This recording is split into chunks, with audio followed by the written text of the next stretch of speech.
Talauci da rashin aikin yi na ɗaya daga cikin abubuwan da ke ingiza mutane su shiga ayyukan laifuka gadan-gadan. Idan mutum ba shi da aiki, ba shi da kuɗin ciyar da kansa ko iyalansa, sau da yawa yana iya shiga tunanin cewa hanya mafi sauƙi ta samun kuɗi ita ce aikata laifi. Wannan ne ma ya sa rashin aikin yi ke da matuƙar hatsari ga zaman lafiyar al'umma. Mummunar tarbiyya daga gida ita ma tana taka muhimmiyar rawa. A duk lokacin da yaro ya taso a gidansu babu kulawar da ta dace, babu ladabi, kuma iyaye ba sa ba shi tarbiyyar da ta dace, babu jagoranci, yana iya girma ba tare da sanin bambance gaskiya ko kuskure ba. Irin wannan tarbiyya kan jawo mutum ya zama mai sauƙin shiga laifi. Su ma a ɓangare guda abokai marasa tarbiyya na taka tasu rawar.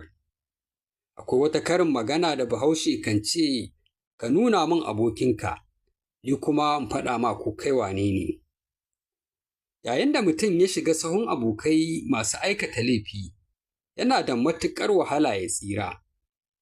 Da farko dai ana iya farawa ne kaɗan-kaɗan, kafin daga bisani ƙaramar magana ta zo ta zama babba. Ta'ammali da miyagun ƙwayoyi da sai da su, waɗannan ma suna sauya tunanin mutum, kuma suna rage masa hankali da zai iya bambance daidai ko kuskure. Mutane da dama suna aikata laifuka ne bayan sun shiga cikin maye. Akwai kuma rashin ilimi da ƙarancin wayewa. Ilimi ba wai kawai yana nufin karatu da rubutu ba, har ma dai da fahimtar rayuwa.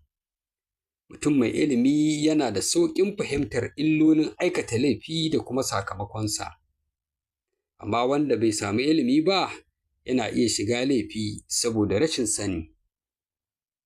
Fushi da rashin sarrafa zuciya shi ma yana taka muhimmiyar rawa. Duk lokacin da mutum ya aikata laifi cikin zafin zuciya, wani lokacin faɗa ko tashin hankali na ɓarkewa ne sakamakon rashin iya danne zuciya daga ɓangarori. Wannan kuma na iya kaiwa ga laifukan da suka shafi kisa ko kuma ji wa juna rauni. Akwai kuma rashin adalci a cikin al'umma daga ɓangarori daban-daban, kama daga shugabanni da kuma jagororin al'ummar. Idan mutane suna jin cewa babu adalci, ana nuna bambanci ko rashin gaskiya a tsakaninsu, wasu kan rasa kyakkyawan fata na rayuwa. Wannan ma yana taimakawa wajen ingiza su shiga hanyoyin da ba su dace ba domin neman mafita.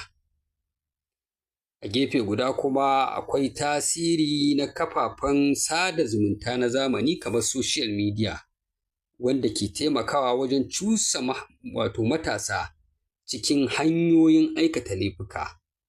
Wasu suna ganin rayuwar jin daɗi da alatu da kuma laifuka da ake nunawa a kafofin intanet, wanda zai iya yaudarar matasan su ɗauka cewa hakan hanya ce mai kyau.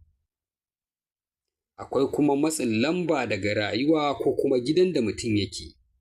A duk lokacin da mutum ke cikin wani matsi na rayuwa, kamar rashin abinci ko matsalolin aure ko kuma rashin kulawa, yana iya yanke shawarar da bata dace ba tare da tsunduma cikin wani nau'i na laifi.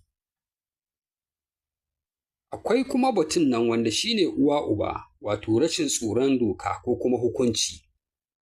A duk lokacin da mutum yake ganin cewa ko da ya aikata wani laifi ba za a hukunta shi ba, kuma ko da an hukunta shi, hukuncin ba zai zama wani mai tsauri ba, mutane kan sakankance su riƙa aikata laifuka daban-daban. To a ƙarshe dai, ya kamata mu fahimci cewa laifi ba yana faruwa ba ne kawai. Akwai dalilan da ke sawa a aikata shi, kuma yawanci yana farawa ne daga ƙarami zuwa babba.